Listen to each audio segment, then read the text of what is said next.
C'est le vrai fondement pur, juste pour le dire à titre informatif, c'est le vrai fondement pur du fascisme, parce que le fascisme a été dévoyé par le fait qu'on l'a collé au nazisme. Du coup, c'est devenu un gros mot. Mais le fascisme originel à l'italienne, que vient de mentionner Dario, et qui a eu lieu aussi en Espagne via Franco, ça n'a rien à voir avec le nazisme, et ce sont des régimes viables, et même ce sont des régimes qui ont rendu service à leur pays. Bien sûr, et Salazar, on ne dira jamais assez tout le bien qu'il a fait au Portugal, surtout à la fin. Alors, ça c'est de la réponse, tu peux être content. Alors, on a... Bonjour à tous et à toutes, bienvenue sur la chaîne YouTube Mertneden. Aujourd'hui, on va continuer sur le fascisme italien avec antécédents et avènements. Et par contre, aussi sur l'autre épisode, j'ai fait une erreur d'enregistrement, c'est-à-dire que oui, voilà, je me suis trompé de micro sur Audacity, voilà, bon, c'est pas... Ça s'entend, mais c'est pas non plus catastrophique. Donc voilà, c'est Si pour vous il y a un son un peu bizarre entre les deux, c'est normal, ça vient de là. J'ai chié dans la colle, on va dire concrètement ça. Enfin bref, commençons la lecture. Antécédents et avènements. 50 années après son unité, la nation italienne n'était pas encore un fait accompli. De graves divergences se manifestaient, en effet, sur le triple plan géographique, social et culturel économique. Au nord, urbain et industrialisé, s'opposait le sud arriéré et paysan d'un christianisme païen voué à l'immigration vers le nord. La France ou l'Amérique.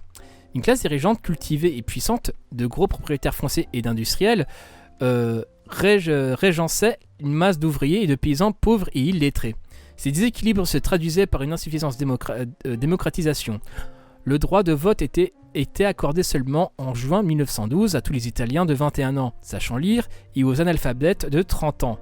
La méthode de gouvernement, héritée de Cavour, était faite d'autoritarisme souple, ne laissant au Parlement qu'une audience et une responsabilité limitée. Un remède à cette crise permanente a été préconisé par Crispi dans une politique d'expansion coloniale, puis en 1915 par un nationalisme anti-autrichien conduisant au renversement des alliances et à l'entrée en guerre aux côtés des Alliés. La guerre avait provoqué un élan national et un développement industriel, surtout de l'industrie sidérurgique. Mais la paix revenue, les désillusions s'étaient accumulées. La petite bourgeoisie avait été atteinte dans sa fortune par la dépréciation monétaire. Les paysans qui avaient fourni le gros des bataillons et acquis après le désastre de Caporetto, on avait promis de distribuer les terres, avaient en fait, je tourne la page, retrouvé une condition encore plus misérable. Ah bah tiens, le nationalisme, il s'est foutu de leur gueule. Comme c'est bizarre.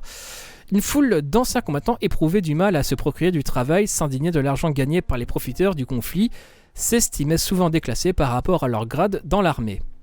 Une inflation désordonnée produisait des effets sur les prix et les salaires. En outre, sur le plan national, l'irritation était grande que les Alliés aient refusé à l'Italie toutes les terres irrédentes qu'ils lui avaient promises en secret lors de son engagement dans leur rang. D'où une explosion de la violence, tandis que les socialistes croient le moment venu pour des transformations maximalistes, les masses ouvrières et paysannes, fascinées par la révolution bolchevique, passent à l'action directe débordant leurs leaders politiques et syndicaux. Les paysans s'emparent des lafiunta, dont les propriétaires résident à la ville, et créent des coopératives d'exploitation et de consommation. Des ouvriers occupent les usines et prétendent les gérer eux-mêmes. Ce qui frappe les contemporains, c'est le caractère désordonné, sauvage du mouvement. Non seulement les troubles sont souvent sanglants, mais l'Italie sombre peu à peu dans une anarchie généralisée en raison des grèves sans fin et l'absentéisme, de la désorganisation du système de production. Comment résoudre les crises ? Le fascisme, bien évidemment. Giolitti, veut faire la part du feu. Je comprends pas cette phrase, mais admettons. Espérant que les ouvriers déçus par leur expérience d'action directe accepteront un compromis, il propose de développer les coopératives, établir un contrôle ouvrier sur l'administration des usines, rendre les titres nominatifs pour pouvoir mieux taxer les revenus, imposer l'héritage. Il se heurte au milieu dirigeant qui avait été créé des groupes d'autodéfense et qui, une fois passé le gros de la bourrasque, entendent surtout empêcher qu'elle souffre à nouveau avec autant de violence.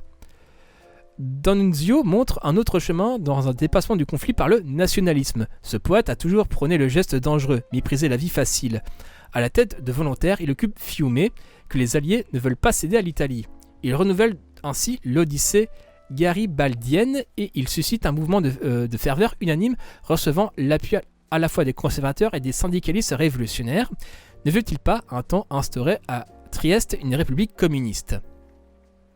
Ouais, si c'est le communisme et c'est appuyé par le nationalisme, compliqué. C'est dans ce contexte qu'est né le fascisme de Mussolini. Au début, ses objectifs ne sont pas clairs. Il réclame certes Fiume et Dalmatie, comme tous les Italiens, mais il se dit aussi aristocrate et démocrate, conservateur et progressiste, réactionnaire et révolutionnaire, selon les circonstances de temps, de lieu et de milieu. La démagogie en idéologie politique.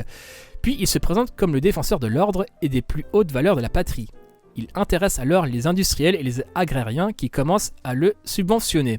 Les fascistes organisent des expéditions punitives contre les bourses du travail, des sièges de syndicats, des municipalités de gauche. Ils matraquent leurs adversaires et les obligent à boire de l'huile de ricine. Mais leurs débuts sont difficiles. Ils sont écrasés aux élections de 1920 et obtiennent seulement 31 élus en 1921, dont Mussolini. Le mouvement se transforme alors en parti politique. Il organise ses propres syndicats et y groupe 300 000 membres à la fin de 1922. La même année, il brise une grève par la violence et il chasse les municipalités socialistes à Ancône, Gênes, Livourne et Milan. Ses talents, cette combativité jure avec l'apathie du Parlement où un interrègne a privé longtemps le pays de gouvernement et s'est achevé que par un compromis qui ne satisfait personne. Le 27 octobre 1922, Mussolini décide de la marche sur Rome avec 400 000 chemises noires, trempées, affamées, que l'armée aurait pu aisément disperser. Mussolini arrive lui-même par le train. Grand guerrier. L'expédition n'a rien de glorieux, tant l'opposition est faible et les concours sont empressés pour hisser Mussolini au pouvoir. Le président du conseil, Facta, et le vieux Giolitti espèrent se servir de Mussolini. Le roi Victor Emmanuel III, secret et sans envergure, convoque Mussolini pour former son gouvernement. Les libéraux se rallient avec Salandra, qui acceptera de représenter le fascisme à la Société des Nations. L'armée avait fourni ses premiers officiers à la milice et des généraux dont l'illustre Cardona étaient plus ou moins ouvertement sympathisants du fascisme. Le Parti démocrate chrétien accepte de collaborer et délègue 4 des siens au nouveau gouvernement. Beaucoup de francs-maçons ont adhéré au parti, des intellectuels célèbres comme Benedetto Croce se sont ralliés, seuls les socialistes sont hostiles. Ça doit être des woke, je pense.